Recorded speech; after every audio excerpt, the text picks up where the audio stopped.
പുനർജനി പദ്ധതിയിൽ മുഖ്യമന്ത്രി വി.ടി. സതീശന് clean chit. വി.ടി. സതീശനെതിരെ തെളിവില്ലെന്നും അന്വേഷണം അവസാനിപ്പിച്ചതായും ആഭ്യന്തരമന്ത്രി രമേശ് ചെന്നിത്തല അറിയിച്ചു. തെളിവില്ലെന്ന് ചൂണ്ടിക്കാട്ടി വിജിലൻസ് ഡയറക്ടർ റിപ്പോർട്ട് നൽകിയിട്ടുണ്ട്.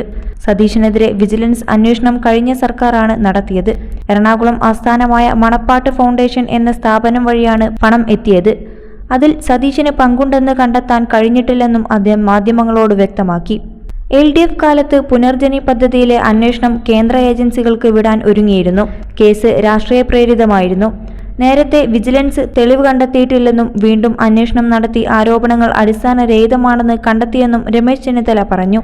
മുൻപും വി.ടി. സതീശന് അനുകൂലമായി വിജിലൻസ് റിപ്പോർട്ട് നൽകിയിരുന്നു.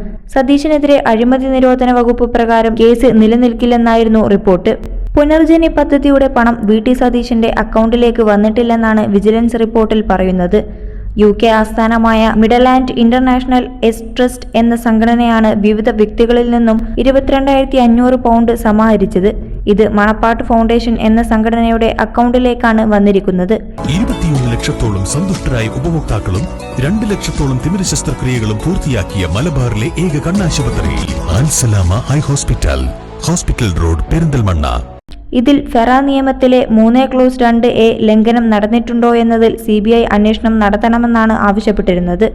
പറവൂർ മണ്ഡലത്തിൽ പ്രളയത്തിൽ വീട് നഷ്ടമായവർക്ക് വീട് വെച്ചു നൽകാൻ ലണ്ടനിലെ ബർമിംഗ്ഹാമിൽ നടന്ന ചടങ്ങിൽ ധനസഹായം ആവശ്യപ്പെടുന്ന വീഡിയോ നേരത്തെ പുറത്തുവന്നിരുന്നു. ഇതേ തുടർന്നാണ് വിജിലൻസിലേക്ക് പരാതി എത്തുന്നത്. Thiruvananthapuram vigilance special investigation unit 2023 മുതൽ അന്വേഷണം നടത്തി. വി.ടി. സതീശനെതിരെ കേസ് നിലനിൽക്കില്ലെന്നായിരുന്നു പ്രാഥമിക അന്വേഷണത്തിലെ ആദ്യ റിപ്പോർട്ട്. വിദേശത്തു നിന്നും സമാഹരിച്ച പണം ഒരു ചാരിറ്റബിൾ സംഘടന വഴി കേരളത്തിലേക്ക് എത്തിയിട്ടുണ്ട്. അതുപയോഗിച്ച് വീട് നിർമ്മാണവും നടന്നിട്ടുണ്ട്. വി.ടി. സതീശൻ സംഘടനാ ഭാരവാഹി അല്ലാത്തതിനാൽ പണം ദുരുപയോഗത്തിന്റെ കാര്യത്തിൽ വിജിലൻസ് അന്വേഷണം നിലനിൽക്കില്ലെന്നായിരുന്നു ആദ്യ ശുപാർശ.